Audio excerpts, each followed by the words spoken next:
Welcome to the Go-Go Juice podcast. I'm Day. And I'm Giulia, and this is your go-to dose of girl talk. Shall we get started? I think we should get started. Should we talk? I don't know. Should we do a little bit of a gossip sesh? I think we should. Because I mean, in 2 days, it's gonna be St. Valentine's Day, and we love gossiping anyways. We do. Love debriefing anyways. Our daily debriefs are honestly one of my favorite parts of our relationship. I love it. I love sitting there and just getting to talk about like life, what's going on in our personal lives, what's going on in the MA, like what is it like to be a girl in our 20s as international students here? It's really fun. It's really fun, especially if it's after 11 p.m. Oh my gosh. I don't know. It just hits more. It does. It hits differently. Yeah. We're all like cozy in our PJs. We're on somebody's bed and we're just going for it. Yes. It's the best part of the day. And so, what was the last time we did a debrief actually? And what were we talking about? It's probably was it just yesterday night? I think it was probably yesterday. Was it yesterday? Oh, no. It was the night before because I did not come downstairs last night. We volunteered actually yesterday. We did. Okay, say something about that. Well, so we volunteered with the Exeter Say UNESCO something about that. City of Madrid. I know. I'm like, okay, let me just turn on my dissertation voice. No. No, we did. It was really fun. So Exeter City of Literature with UNESCO, they run their silent book club. Shout out to them. We heard I heard from you actually because you signed up first and you sent it along to me, but we signed up so that we could volunteer for their Valentine's special. So we were there for like 6 hours yesterday? I think it was. I think 6 so. hours, yeah. From 4 p.m. till 9ish. Yeah, 4 to 9ish. We helped make the goodie bags. Like you greeted the guests, you did the bibliotherapy, I did the photography coverage. Like it was a really fun night. It was really fun, and it got us really into like the vibe of the publishing industry itself, like what a publishing industry event would be like. Guys, there were cupcakes with book covers printed on top of them. They were really truly almost too cute to eat. They were I was so excited. Cute. Like the Penguin Classic covers on the fondant was just divine. I loved it. I ate Pride and Prejudice. Yeah, we did eat Pride and Prejudice. Fun is that? I'm sorry. So it was amazing. And also, it was just a room packed with book lovers. And how cool is that? It is really cool. It's just always nice vibes and nice people. So it was a good event. And we're going to definitely go back and volunteer for them again. Yes. If you don't know, the Silent Book Club, essentially like a whole bunch of readers throughout Exeter, they all get together, they bring a book, and we ring a bell to signal the start of an hour. It's so really cutesy. I love the vibe. It's really fun. Yeah. And then we just sit in silence and read for an hour. And it's nice because like you have dedicated time to do reading that's not for classwork. Like if you're a parent, you don't have your kids like pulling on your jeans and being like, Mom, I need this, I need that. Dad, I need this, I need that. You know, whatever. It's just dedicated time to like really sink into whatever story you're divulging in at the moment. And also, there's a bit of social pressure to not go on your phone as well. So like you have to read on a hand. Yeah. And it's good because you're forced to take that time for yourself and for your passion. That it may be hard to do like a full hour of reading during the day uninterrupted. So that's really, really, really cool. It is really, really and cool. people do enjoy it. Like they do. There were so many people. Yeah, every time a bunch of people show up. We were talking with one of our cursemates yesterday, and she said sometimes people have to literally sit on the floor because like there's not even enough chairs to welcome them all. So that's really cool. The idea of just sitting down and reading without having the pressure of talking with anyone. You know so what I mean? relaxing. It's so relaxing. Such a good idea. Like, we're introverts at the end of the day. Yes. Would you say so? No, because we're doing a podcast. We are.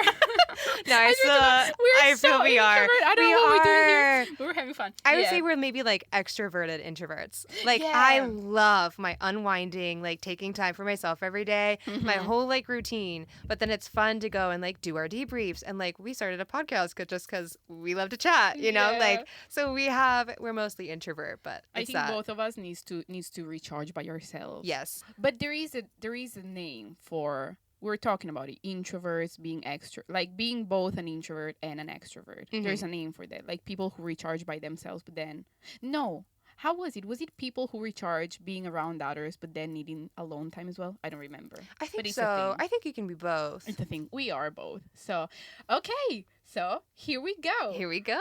Yesterday night we didn't do like a room debrief, but we did a walk debrief. Yes, Can we call did. it walk debrief? We did. On our way back from the volunteering, we were chit-chatting a bit about love. As one does. We're just girls. It's the week of Valentine's. Like, what are you going to do? Yeah. Here we are. I don't know how it started, but I think we were talking a lot about luck, coincidence. Yes. Yeah. I asked you, we were walking on High Street, I think, and I was like, Giulia, in the honor of Valentine's Day, I have a question. And I asked you if you believed in love at first sight and if you believed in soulmates, and are they the same thing? I don't think they're the same thing. I think they're different, but I do believe in both of them. How do you think they're different? I think they can be mutually exclusive, I guess, in a way. So like soulmates, they can exist without being love at first sight. Like I think you can have a soulmate without having had that first sight, this is my person experience. But you can also have the opposite be true, where you have a love at first sight experience and that person may not necessarily be what you would call like your soulmate. So I think they might be a little bit different, but they can be the same. Like, good for you if you've had love at first sight and they're your soulmate. Like, congratulations for winning rom-com of the year. Yeah, honestly. I think I do agree with you. Sometimes I go down the rabbit hole where I'm thinking that love, and not in a negative way, maybe, like love requires a lot of effort. Yeah. So sometimes that thought makes me think, okay, but like, is love at first sight something that can coexist with that? You know what I mean? Because for me, it's more like the difference between attraction and effort than love at first sight and soulmate. Like, I just know that to find a soulmate, you need to put a lot of effort in. I think effort is essential. I don't know. I hear a lot of people, and maybe this is something that's like our age group. I don't know. I heard this from a friend, shout out to Carl, but he was saying that like some people say that your relationship should take no effort. And I don't know. I disagree with that. I think every relationship needs effort. You're changing as your relationship goes on. Such a good point. Right? Like even your relationship with yourself. Like, yes. Like day 10 years ago is a different relationship than the day I have with day now, today. Which is a really weird sentence to say out loud. But like, we're constantly meeting new versions of ourselves. And like, that's effort. So if you're meeting new versions of yourself through the time that you're in a relationship, that person is also meeting new versions of themselves. So you have to put an effort to like grow together. Yeah, I think what your friend was trying to say, and he may have a point, you don't have to feel like it's a chore from the beginning. Yeah, not a chore. Maybe it's true that the first phase of like getting to know someone, dating someone, should be really easy and effortless. But then like you gotta start showing up. I don't know. So you know what I mean? Maybe I do agree. Like the first phase of dating should be effortless. It should be just really fun. That's the attraction part. The attraction part. So if you don't feel it effortlessly, maybe that's not the right person. You know what I mean? Right. I see what you mean. Then there's gonna be like effort every day showing up. I guess. Yeah. Showing up. We need more people who show up. We do. Please show up. You showed up. You're here. Thank you for listening. Thank you for listening. So that was yesterday's chat. That was our chat yesterday. And something that I wrote down in my notes, because I did my homework and I wrote down some notes, and a question about like just love and dating in our 20s was like, how would you live if you knew for certain that today would be your last day being single? Oh, that's a really, really interesting question. Can I just say, yes. I feel like for whatever reason, you're way better than me at this already. I feel like... At living single? Yeah. Okay. Yeah. Please continue. It connects a bit to the thing we were talking about, like showing up. You show up for yourself every day. People around you can see it. I can see it, and I'm sure I'm not the only one that can see it. And you build like such a beautiful life around yourself. You have so many passions, so many hobbies. You're so passionate about what you do. Thank you. That's what I see in someone that is enjoying their single life without the that, oh my God, I'm missing out on something. I'm missing out in not having a relationship right now. I see. I know I don't see a relationship as something to like miss out on. I think it's just something that adds to what you already have. Oh, tell them. Like no, you don't need a relationship. As long as you like have a relationship with yourself, you're going to be fine. Like, I feel like people think it's so conceited to say, like, I love myself. I'm a great person. I'm such a blast. I feel that way. Like, I love spending time with myself. I think I'm a great person. And that doesn't mean that, like, I have to have someone to amplify those things. It's just nice to have if you want that, you know? I think, like, love is everything, but not every love has to be everything. Does that make sense? It does make sense. Sometimes I feel like we forget about how many different forms of love are out there. There's so many different forms of love. There's no, and it's how not. Cool is that? It is. How cool is it? I mean, love is not like a finite resource. Like it is literally everywhere. Oh, nice. That's a nice little quote. Thank you. That's so true. And also something I was thinking about, it's connected to a thought I was having about me being homesick one day. And it was me before leaving Italy to come here at Exeter. I think I was more upset before leaving than actually when I arrived here. Really? Because while I was there, I was like, I'm gonna miss so many things. I'm gonna miss the places. I'm gonna miss the people. I'm gonna miss my little routine in the morning, the way it is right now. And then when I arrived here, I realized, hold on, I can create a new routine that is fulfilling for me and that I love. It's not that one of them is better than the other. I'm gonna miss one more than the other. It's still gonna be me. Right. You know what I mean? Do you guys know what I mean? So it was really funny. When I went back home for Christmas, I felt the same thing about me missing my routine and the life I created here in Exeter. Oh, I'm going to get to the point now. I know it's a long way to go. No, I like it. But the way I realized that I like both of my lives, I guess, and they're both beautiful and fulfilling, and I enjoy them in the moment. I feel like I have to put this into my love life as well and be like, I love being with someone. I love spending time with someone. I love being by myself. Yeah. And I love spending time by myself. There is no point in feeling like I miss out on spending time with someone while I'm by myself, and the other way around. True. Very, very true. It's the same thing that I feel about being in Exeter, missing Italy, but being in Italy, missing Exeter. You know what I mean? You can love both places and love both versions of yourselves. And, like, they don't have to be separate. Like, you're Giulia. Giulia in Exeter and Giulia in Italy maybe have, like, different routines. But like you said, it's like the love is still there. So as long as you feel you're feeling and expressing that love, like, you're still Giulia. As is there's Giulia with someone and Giulia single. Exactly. I love them both. And I feel like it really comes down to enjoying the present as well at the end of the day. It does. It doesn't it, though? It does. Because everything comes down to it. It does. It really, because if you don't enjoy the present, then what's the point? How wise are we? We are very wise. We're wise people. That's a great question. So how would you leave if you knew it was the last day being single? Like if you know that tomorrow you were going to meet your end game. My end game. Your end game. Tomorrow. And then from then on, there's not going to be dating single anymore. Like, at all. I feel like it would be like the ultimate just self-care pamper day in a way. Like doing everything that I love to do myself. And like, even in a relationship, I think alone time is so important. So important because like, you don't have to like all of the same things. You don't and shouldn't be attached at the hip all of the time. But if I knew it was my last day being single, first I'd throw a party, the partiest of parties. Shout out to the midnight dance parties that everybody should be doing. I'd be doing that so many times over. But get it off before going to bed, you guys. It's absolutely, so fun. It is really fun. But I think I would really just kind of celebrate myself, the more intimate parts of my relationship with myself, and then maybe just think about how to like fold the new person into that. You know, you can do it separate, but you can also find a way to maintain like what makes that part of your personality while also making it something that you can do together if you want to. What would you do if you knew like you were meeting the man tomorrow?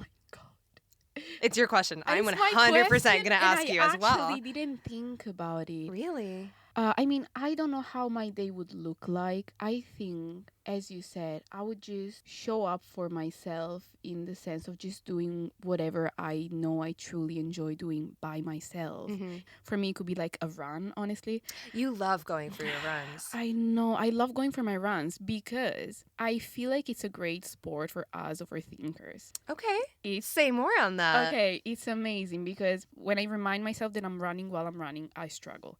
When I forget and I just get in my head, it's a great time during the day where I can just decompress and like lock in with myself and just think through whatever is going on in my life that may be a struggle for me in that moment. So like it's also like it's a productive way to overthink because I don't feel guilty about overthinking while I'm on a run because I'm not wasting my time overthinking over like silly little things. But it's great because does it make sense? Is any runner an overthinker out there as well? I think you people are. And it's not that I'm a great runner, but I know I can take that time of the day to just focus on myself. Yeah, and what comes back to being present for yourself, right? Yeah. And like being in the present. Like once you're in that moment, you're so into the moment that like you're feeling it, you're experiencing it, and you're not constantly maybe having those thoughts of like, what do I need to get done? Like, what values do I need to put into the day today? So true as well. Because I know I'm dedicating that half hour, 40 minutes just to that. I do not have to do anything else. No. That's my chore for that 30 minutes. Just show up for yourself. Exactly. That's really How cool that is. How cool is that? I know. How cool is that? So, how did we get here? So how would I spend my last day single? Yeah, how would you do it? I'll go for a run, and then probably I'll go out to eat by myself somewhere. You know, more than what I would do, I think it would be really different in the way I would feel that day. Okay. I would just feel more relaxed. Probably not that I'm constantly tense in the waiting for a man coming into my life. Let's hope we're not. Yeah. That's not the thing. But I think I will be just really at ease. Right. Just feeling just really, knowing that that's like it's gonna happen. Also, I have another note on this. Bracket. Okay, let's introduce the bracket thing yes, as well. I think we should. So in Italy, when we want to introduce a topic, but like just really shortly, we open a bracket in our conversation. Is it a good way to explain it? I think that's a great way to explain it. Okay. So whenever we open a bracket, then don't worry, we're going to close it and we're going to go back to the previous topic. No, but I'm reading a book. Of course. How surprised. Please tell me you were talking about your cowboy romance. No. We will have to talk about the cowboy romance. We have to talk about the cowboy romance and bracket in the bracket. Yeah, we're gonna have to talk about my romantic wave. Yes. Yeah, whatever that is. So no, but the book I'm reading is called Conversation on Love, and it's amazing. So I wrote down some things that I was like, they're probably gonna come up if we do talk about dating. And the author, that I don't remember the name right now, I'm really sorry. And I hope this is not copyright. I tried to paraphrase it in my notes. Okay, Is it going to be copyright? Go for it. We'll find out. Please just don't sue us on a first episode. That would be really... We're just girls. She's just saying that it would be way easier if there was a clear end point inside. And I think that ties up with what I said about feeling more relaxed. An end point dating-wise. Okay. If you knew for certain that, as we said, like tomorrow you're gonna find your soulmate, or like in 5 years you're gonna find your soulmate, and you know. And she's also saying how with love, probably the difficult part and what we struggle with, at least in our 20s, being a girl in my 20s, I feel like that's something that I struggle with. It's like it can feel harder because it comes with so much uncertainty. It's not guaranteed, and there's no timeline. You don't know. No. Like, love is not guaranteed. Not that kind of love. No, not that kind of love. So she was talking about that, and I was like, yes, girl, you get me. That's actually what I was thinking And it brings up a good point, because, like, that kind of love is not guaranteed. But don't we also have to put ourselves into positions for that luck to find us? You know what I mean? I do know what you mean. I feel like a lot of us, and I'm so guilty of this as well, is like, am I ready for a relationship? Yes. When I love that, yes, sure. But don't I also need to be like putting myself into positions where that's able to happen? I feel like as readers, we read these amazing romances. We watch these rom-coms. The like cowboy romances are so truly good. like the contemporary ideal man. And we read these men written by women, I will say. Yes, please always say that. written by women. And then we're thinking, oh, I want that. But what are we doing? Mm-hmm. What are we doing to actively like put ourselves in situations where that love can find us? And is it guaranteed? No. But there's a little bit of fun in the chase, whether you find it or not. But also, how do you? Like, how do you put yourself into How do you put yourself into that position of being open to that? I think when you love yourself and you follow the things that make your relationship with yourself more intimate, like your hobbies, like going for a run, or like when I'm going out, I like to paint. I would love this spring to go out and paint on the quayside, right? And when you go out and do these things, you're more exposed to the world. Like you're open to people coming up and just tapping you on the shoulder and being like, I love what you're painting. Would you want to stop and talk about it? And it doesn't have to be a romantic love. Again, there's all sorts of different kinds of love. There's platonic love. There's friendly love. There's there's love from strangers. I mean, you can have a passing glance with somebody and think about it for a week. It's so true. You just have to be open to letting love find you in whatever form it wants to find you in. It's so true. Like, that is now reminding me that when you are open to love, you do see it more as well. You do see it more. Love is everywhere. The little smile you exchange with a stranger, if you're not in the right headspace, you're not going to notice it. If you are, that's going to make your day. It's going to make your day. You're going to be thinking about it. I can think about, like, this was years ago, but I'm just, like, driving down the street in my hometown, and there's a man walking his dog, and when I think of, like, the most surreal expression of joy I've ever seen. I'm thinking about my cowboy romance. That's fine too. No, truly, but like you see these little moments, and it's blushing. Like it's the joy, it's the love, and like you think about it. Like it's such a special thing to like see love expressed so openly in whatever form it comes to you. That like it takes its toll on you. Like it makes you stop and think. It does, and I need to remind myself of that. I need to remind myself of all the kind of loves that are out there. Yeah. Also, though, do you believe that you'll find your partner like that, just like randomly, like a meet cute in a park, and he taps you on the shoulder and he's like, oh my god, your drawing is just so fascinating, just tell me more. Well, I am not a good artist, but maybe if he has poor taste, he'll be like, oh my gosh, girl, that's fabulous. Hold on then, would you like it to happen that way? Would I like it to happen that way? Yeah, I feel like the two ways are like meet cute. No, maybe it's like meet cute, or either like a friend of a friend, like someone that you meet organically. Can you say meet organically? Oh yeah, my God, my English is sparkling. It's sparkling tonight. Or it's dating apps. It's gonna be dating apps. That's the two ways. It's either in real life or online. That's the thing. It is. I would really prefer for it to be organically. I don't know. I feel not that you can't find love on a dating app. I use dating apps. Do I love them? Absolutely not. No. But like I'll use them. You never know what can come out of it. But I would much prefer for a relationship to start organically. I think it's a little bit more intimate right off of the bat. And it's a fun story. I don't feel like I would ever tell someone like, I met him on Bumble. No, really. Like I would never want, not that there's any shame to it if you have found love on a dating app. But for myself, I think organic is really the way to go. And I also think like it's a confidence factor. Like I think confidence is so hot. So if someone's going to come up to me and like just take that shot, however big, however small, like I'm instantly going to be more attracted to that than like some message I've seen 30 times on my account. Does that make sense? It does make sense, but I think, at least for now, okay, I would love to meet the love of my life organically as well. Do I see it happening? I'm not sure. Not sure. I was talking, shout out to Hinge now. We're just name dropping all of you in here. Enjoy. So I'm on Hinge, and the last guy I went out with, shout out to him. No, we're not gonna, okay, God, maybe we're not gonna cut it. I don't know. We were having this conversation, and I was talking about it with you as well. And I think it's really true. Hinge or a dating app can help you get out of your little bubble. So I'm a full-time master's student. I'm an introvert. My daily life is waking up, doing work, hanging out with my friends, but they're my flatmates. Like 99% of the time, I don't step out of my flat to socialize. So I just hang out with my little circle, read my book, have a shower, go to bed. Fair.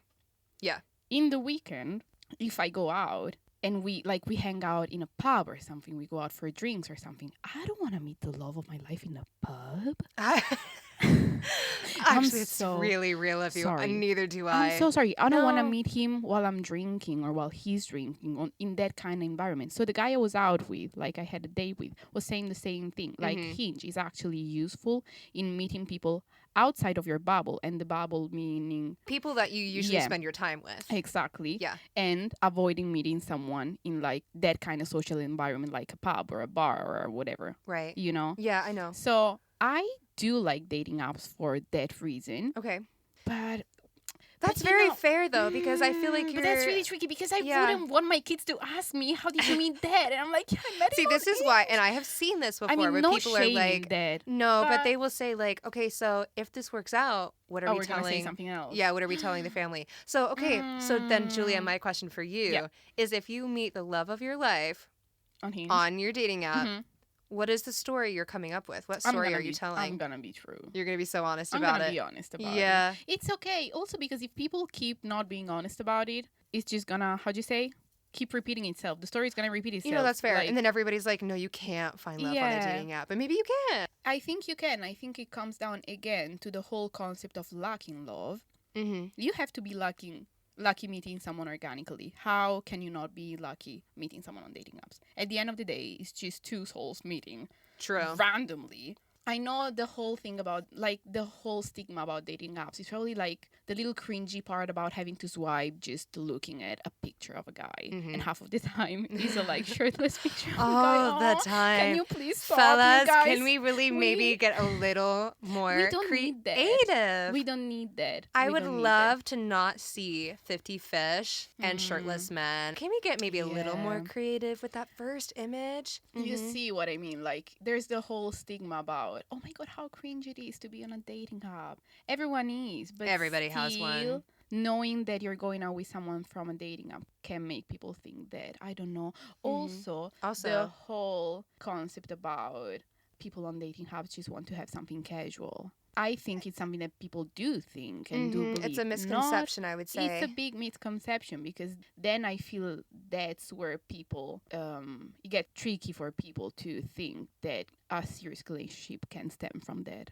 Right. Like, they feel like it can't be serious because that's what people think about the app. They think, like, they're just looking for casual. They're looking for a fling, especially in, like, a university setting. I feel like that's really what people think first off when they're like, oh, you're on an app. Oh, you're on an app. Yeah. And I think you can. I mean, there's options on there for sure. Like they say, like long term, short term, and you can define what you're looking for. I think that's the important part is like, do you know what you want when you're making your profile? It's so fun how I feel, at least, that communication is way more important when you meet someone through a dating app, because the whole conversation about what do you want in a relationship comes up like usually straight away. When you meet someone organically, that's not gonna happen. That's gonna scare them off. So that's really funny to me how the tables turn a bit there. And that is the dating etiquette's different. I think you're right. Like if you meet someone organically and you're like, so anyways, do you want to get married? Do you want to get married? Like that's gonna that's fair. So maybe you approach a relationship differently if it's through a digital app versus like a tap on the shoulder in the park.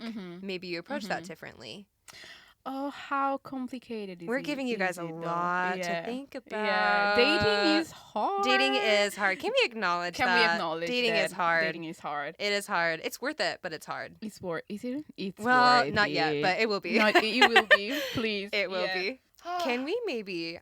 I need everyone to know the cowboy romance that Giulia was talking about. She did say, and I quote, her life has been sparkling since reading that book. Sorry, Can you maybe elaborate on why your life is sparkling from your cowboy romance? I feel like I'm living in a ranch. Really? In your mind? In my mind. Little Giulia in your head is living on a ranch. Yes. I love that for you. I was talking about it with you yesterday. I'm completely, how'd you say, like involved in the love wave. Like been swept up in it. really lovely. I've been swept up in a love wave. Why?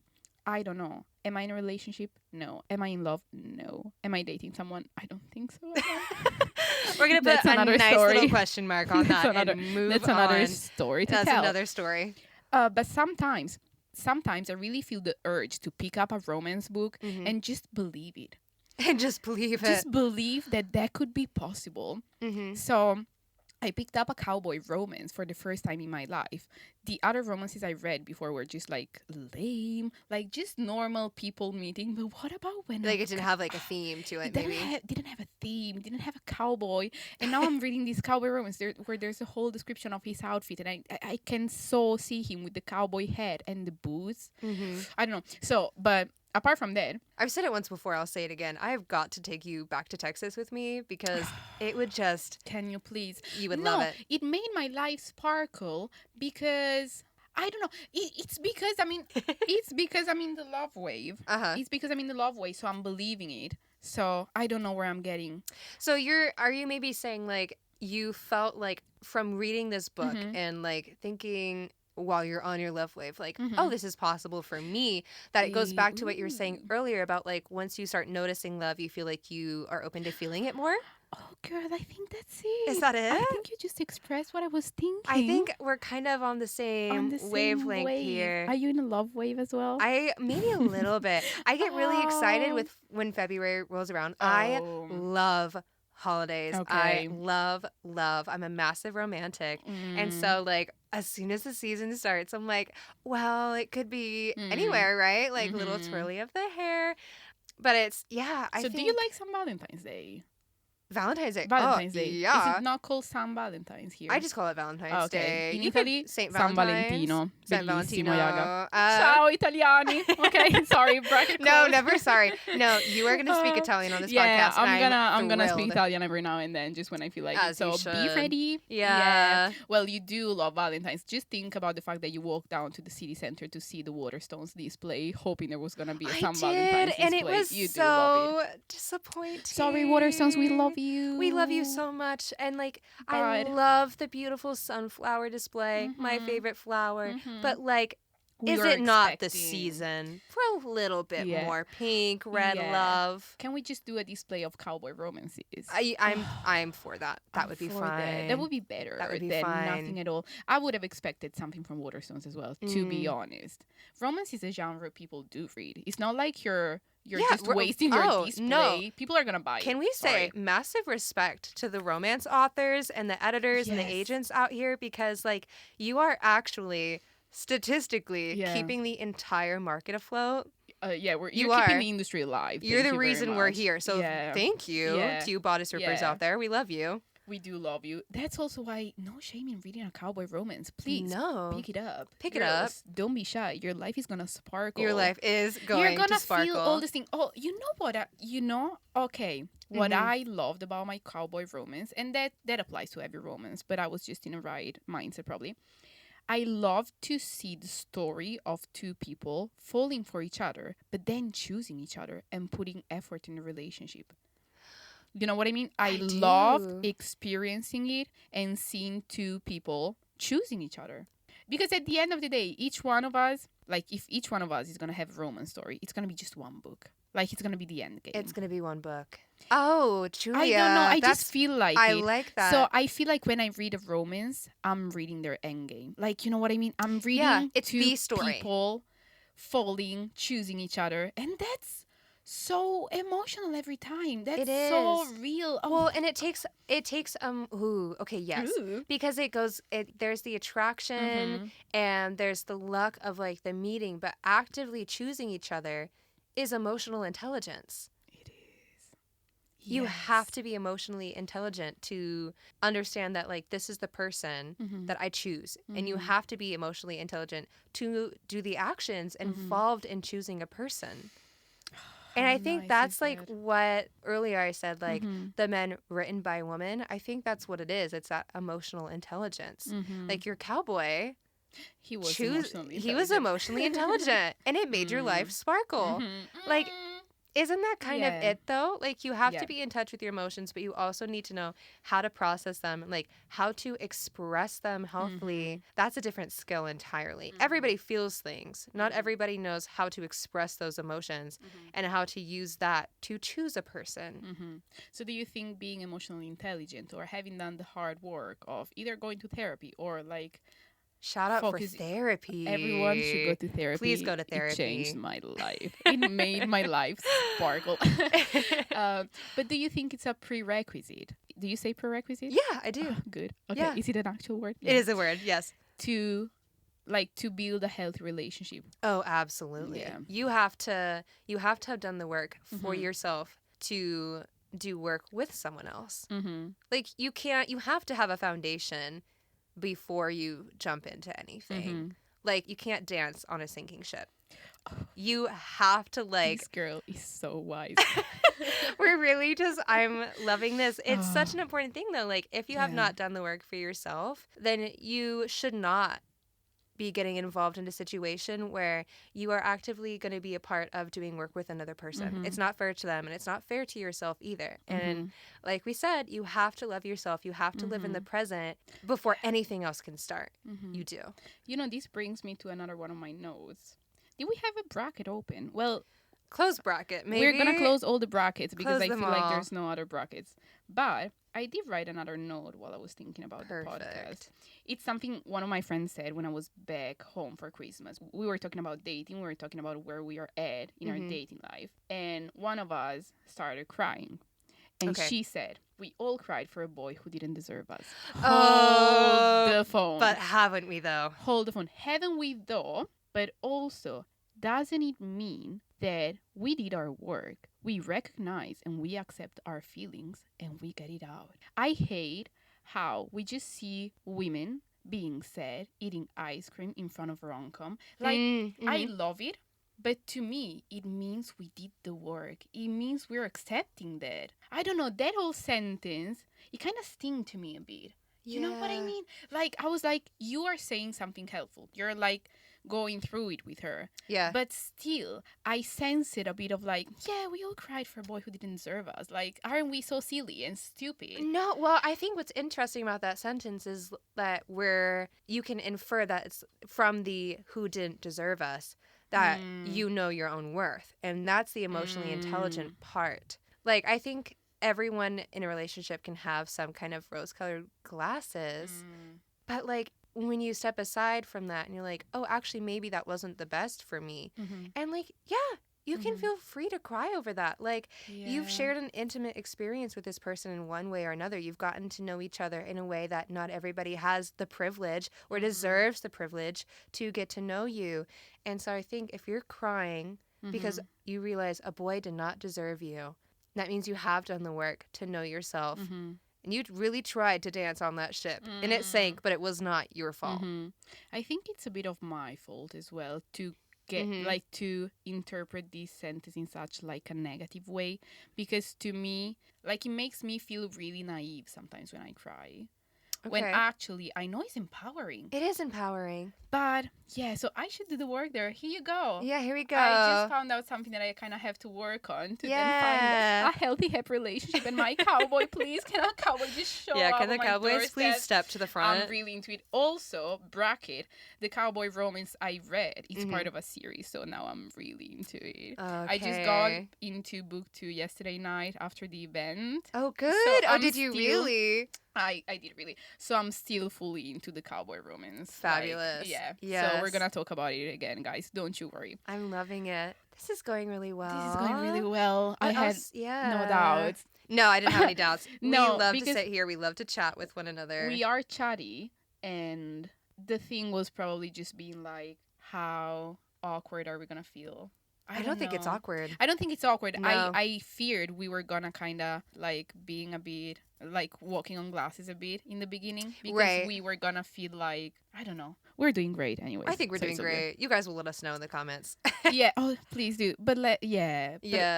Be nice about it. Be nice to us. First episode. Thank you. We're doing our best. Yes. So, should we maybe wrap it up a little bit. Should we wrap it up a little bit? We covered a lot of ground today. Yeah. I mean, we talked like love in all of its different forms. Like, what is luck versus coincidence, dating apps, organic chemistry. Like, there's a lot to talk about in the field of love. Showing up for yourself. Showing up for yourself. Every day. Enjoy some Valentine's Day, you guys. If you're with someone, if you're with your friends, if you're by yourself. This is gonna come up way after some Valentine's, but still, we hope you're gonna have you had a great day. Yeah, we hope you made plans. Even if you're not dating anybody, Valentine's Day, you can still have fun. Absolutely. What are we doing Saturday? Yeah. Valentine's Day. Valentine's Day is gonna be so nice. We're gonna dress up. We're gonna get all pretty. We're gonna have brunch, and then back home, PJs, rom-com, brownies, and wine, and just dancing in the kitchen. Oh my God. Does that not sound like paradise? Oh, truly. It's going to be really, really, really nice.